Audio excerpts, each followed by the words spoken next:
अस्सलाम वालेकुम दोस्तों, वेलकम टू माय चैनल। उम्मीद है आप सब खैरियत से होंगे। दोस्तों आज की वीडियो में मैं आपको बताऊंगा कि आप कैसे अपनी वाटर टैंक के साथ ये बेल लगा सकते हैं विदाउट इलेक्ट्रिसिटी। किसी किस्म का कोई बिजली का खर्च नहीं होगा, किसी किस्म कोई बिजली का रिस्क नहीं होगा। बहुत ही आसानी के साथ आप ये बेल लगाएंगे। तो दोस्तों इसके लिए आपने एक बेल लेनी है, ठीक है। ये आपको मार्केट से इजीली 100-150 रुपए की बेल मिल जाएगी जो सेल के ज़रिए चलती है, ठीक है। आपने जाना है मार्केट और उनको कहना है मुझे वो बेल दे दें जो सेल के ज़रिए चलती है।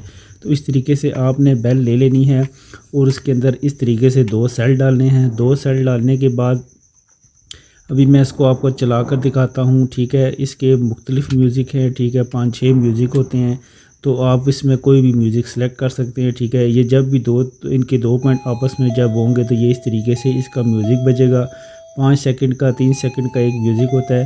तो इस तरीके से ये बेल आपको ईज़िली मार्केट से मिल जाएगी, ठीक है। उसके बाद मैं आपको बताऊंगा कि आपने कनेक्शन किस तरीके से करनी है, ठीक है। दोस्तों कनेक्शन के लिए हमारे पास जो है एक बेड स्विच होना चाहिए, ठीक है दोस्तों, और एक होना चाहिए 2 पिन शू।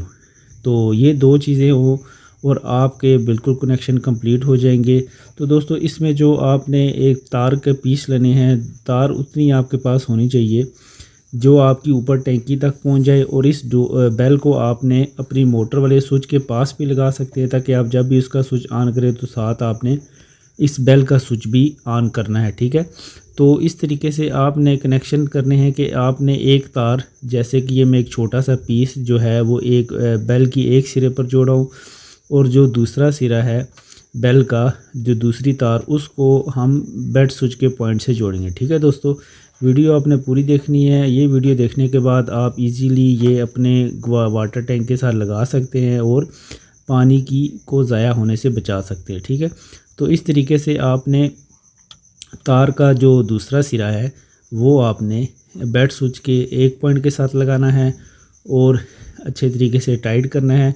ये मैं आपको सिर्फ समझाने के लिए छोटे तार के पीस लगा रहा हूँ। आपने उतनी तार लगानी है जो आपकी बेल से लेकर ऊपर वाटर टैंक तक पहुँच जाए, ठीक है दोस्तों। तकरीबन नॉर्मल घरों में भी तार 10-15 मीटर तो लगेगी, तो वो आपकी टैंक के हिसाब से कि आपका टैंक कितना ऊंचा है, ठीक है।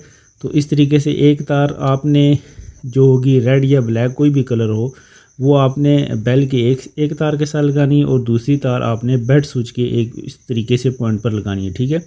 इस तरह पॉइंट लगाने के बाद मैं बेड स्विच को अच्छे तरीके से बंद करते हैं। जो दोनों तारों के सिरे होंगे उसके उन सिरों पर आपने 2 पिन शू लगाना है, ठीक है। 2 पिन शू लगाना बहुत ही आसान है।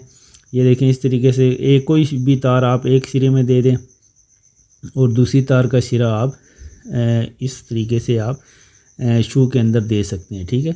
इस तरीके से आपने आसानी के साथ लगाना है और आपकी ये वायरिंग कंप्लीट हो जाएगी। और मैं इसको भी आपको टेस्ट करके भी दिखाऊंगा कि किस तरीके से काम करेगी। तो बहुत ही इंशाल्लाह आपको पसंद आएगी ये टेक्निक। और ये किसी किस्म का बिजली का ख़र्च नहीं है, तो आप इस तरीके से इजीली इसके कनेक्शन कर सकते हैं, ठीक है। ये हमारे अल्हम्दुलिल्लाह कनेक्शन कंप्लीट हो गए। अब मैं आपको बताऊंगा कि ये किस तरीके से काम करेगी, ठीक है दोस्तों। तो सिंपल आपने जब भी मोटर का स्विच ऑन करना है तो साथ इसका बेड स्विच का भी इसका स्विच भी ऑन कर दें। और फॉर एग्जांपल ये टैंकी है और आपने इस शू को वाटर टैंक के अंदर इस तरीके से उस तरफ लटका देना है जहाँ तक आप चाहते हैं कि हमारी टैंकी इधर तक भर जाए और हमें पता लग जाए, ठीक है। तो ये यूँ ही इसका ये शू के पास पानी पहुँचेगा आपस में, तो ये देखें ये हमारी बेल बजना शुरू होगी। यूँ ही ये इसके शू तक पानी पहुँचेगा हमारी बेल बजना शुरू हो जाएगी। और जब आप मोटर का स्विच ऑफ़ करेंगे तो साथ आपने बेड स्विच इसका बेल का स्विच भी ऑफ़ कर देना और आपकी बेल ऑफ़ हो जाएगी। और जब आपका स्विच ऑफ़ होगा तो इसके साथ पानी के साथ टच होने के बावजूद भी आपकी बेल नहीं चलेगी, ठीक है। तो इस तरीके से ये बेल काम करेगी। और जब भी आपने मोटर का स्विच लगाना है साथ आपने इस बेल का स्विच भी ऑन कर देना है और आपकी बेल काम करेगी और आपको पता लग जाएगा कि आपकी टैंकी भर चुकी है और आप इजीली पानी की बचत करेंगे और आप अपनी मोटर बंद कर देंगे, ठीक है दोस्तों। उम्मीद है आपको वीडियो पसंद आई होगी। वीडियो चली गई तो ज़रूर लाइक करें। दुआ में याद रखें। अल्लाह हाफिज़।